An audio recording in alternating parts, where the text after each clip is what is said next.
주자는 책을 읽을 때 마음을 비우고 집중하되 자신의 견해를 세워 글을 대해서는 안 된다고 하였다. 물로써 물을 보듯 글로써 글을 보는 방법으로 독서를 해야 한다는 것이다. 이와 관련해 이왕은 독서를 할 때 성현의 말씀과 나의 소견이 다르다면 나의 힘씀이 정하지 못한 까닭이라고 하였다. 글은 성현의 도를 담는 그릇이므로 세계의 참모습을 파악할 수 있도록 마음을 비우는 허심의 독서를 해야 한다는 것이다. 이왕은 독서를 통해 하늘의 객관적인 이치를 살피기 위해선 사사로움을 버리고 마음이 비워야 함을 강조하였다. 조선 후기 실학자들 역시 독서의 선결 조건은 마음을 비우는 것이라고 강조했다. 박지원은 방과 창이 텅 비지 않고는 밝은 빛을 받을 수 없고 유리알이 비지 않으면 전기를 받을 수 없듯 독서를 할 때는 먼저 단박하여 사사로움이 없어야 한다라고 말했다. 그는 평생토록 독서를 하여도 배움에 진보가 없는 건 사사로운 마음이 독서를 방해하기 때문이라고 보았다. 독서를 위해선 사사로운 마음을 버리고 마음이 비워야 한다고 강조한 점에서 이완과 박지원은 같은 주장을 펼치고 있는 듯하다. 하지만 지향하는 바는 사뭇 다르다.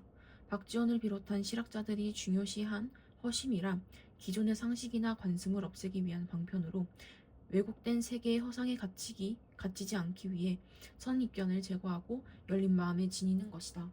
따라서 정약용은 독서를 할 때 먼저 자신의 주견을 세워야 한다고 주장했다.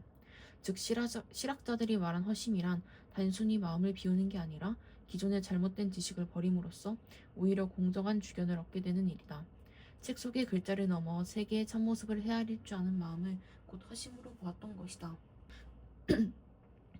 조선 초 지방에는 자치기구인 유양소가 있었는데 이 기구는 전직 품관들이 중심이 되어 주로 지방의 행정 실무를 담당했던 향리를 감찰하는 역할을 하였다. 조선 초 중앙정부의 손길이 잘 미치지 못하는 곳에선 향리가 백성을 수탈하는 경우가 잦았는데 유양소는 향리가 백성을 수탈하지 못하게 하고 수령을 올바로 보좌할 수 있게 견제하는 역할을 한 것이다. 또한 유양소는 수령에게 조언하는 자문기관의 역할을 하였고 관하에 소속된 사람들이 법을 어기는 일을 귀찰하고 바로잡을 뿐 아니라 풍속을 바로잡는 교육적인 역할을 하기도 하였다. 유양소는 이처럼 긍정적인 역할을 하기도 했으나 수령 또는 향리들과 결탁하여 부패를 저지르고 백성을 수탈하기도 하였다.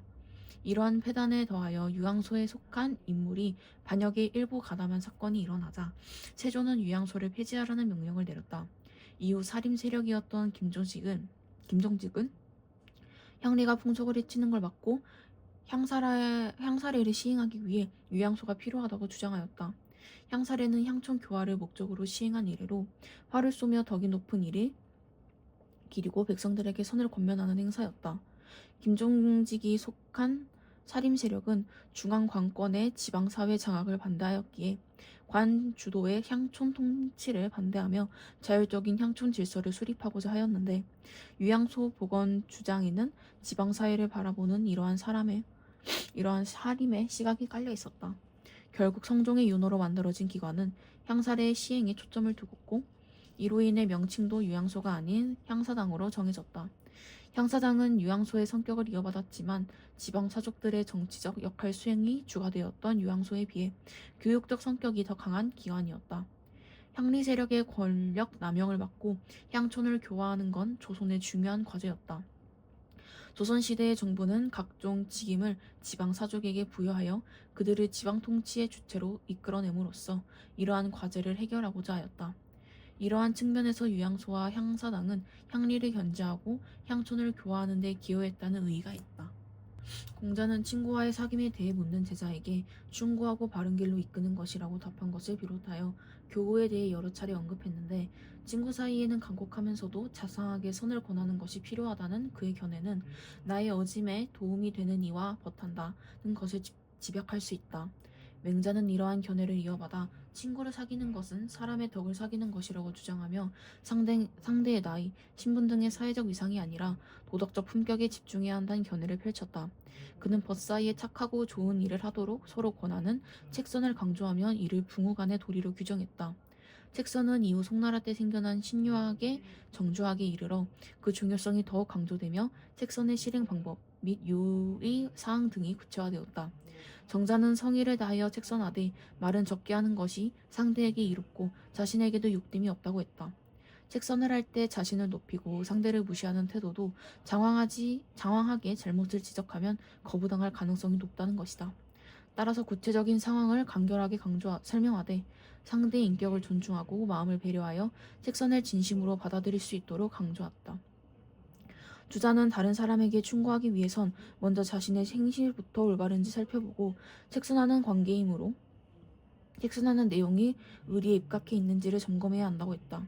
또한 그는 친구란 의리로서 맺어진 인위적인 관계이므로 친구가 책선을 듣지 않으면 그만두어야 하며 계속 충고하다 소원해지는 건 스스로 욕되게 하는 것이라고 했다.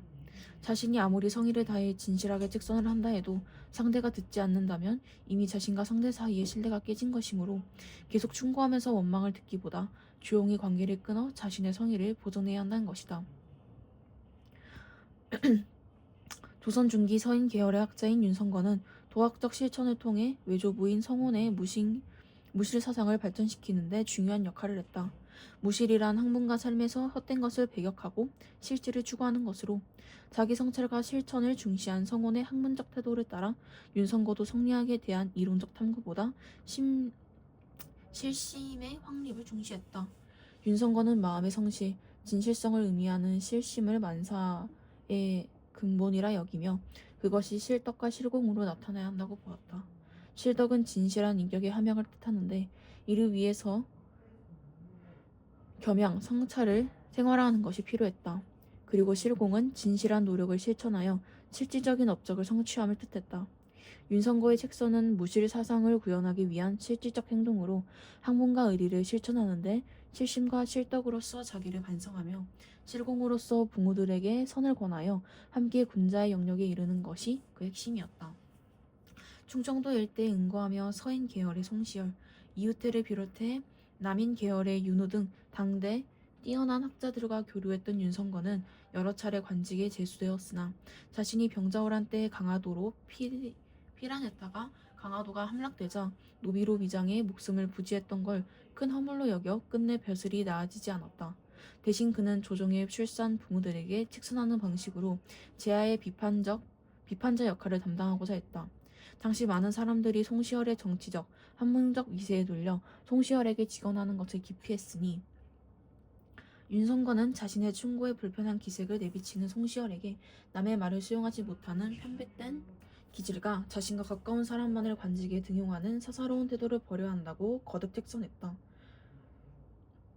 효종의 국상 때 자의대비가 상복을 입는 기간을 송시열이 1년으로 정했으나 윤효가 이에 반대해 3년으로 해야 한다고 주장하면서 서인과 남인 간의 격렬한 예속 논쟁이 벌어졌다. 이는 단순히 장래의 예법이 아니라 왕권의 정통성, 왕권과 신권의 관계 등 현실 정치의 핵심적 문제를 둘러싼 논란이었다. 즉 서인은 효종이 인조의 둘째 아들이므로 장자의 예법을 적용할 수 없다고 본 것이고 남인은 효종이 둘째 아들이지만 왕위를 물려받았으므로 장자의 예법을 적용해야 한다고 본 것이다. 평소에 송시열과 윤효에게 서로 협력하여 국사를 이끌어야 한다고 거듭 권해왔던 윤성거는 예송이 당쟁의 방편으로 전략했다고 보고 이 때문에 사화가 초래될 것을 우려했다. 그는 둘 모두를 엄히 책망하며 윤효에게도 도성을 떠나 자숙할 것을, 송시열에게는 윤효를 지나치게 배척하지 말 것을 권했지만 두 사람 모두 윤성거의 책선에 대해 명백히 거부 의사를 밝혔다. 책선을 수용하기 위해선 자신의 부족함과 정치의 논리에서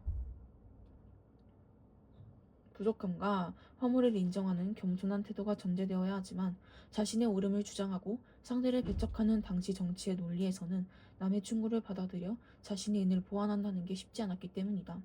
윤성거는 예속 논쟁으로부터 10년이 흐른 뒤 송시열이 조정에 나가게 되자 정치 쇄신을 당부하는 편지를 썼다가 전달하지 못하고 사망했다. 나중에 그의 아들 윤증을 통해 이 편지를 전달받은 송시열은 윤성거가 편지에서 윤후를 포용하라고 재차 권한 것에 분노했고 이후 윤증과 큰 갈등을 빚었다. 이로 인해 서인 내에서도 송시열을 따르는 측과 윤증을 지지하는 측 사이에 반목이 심화되었다.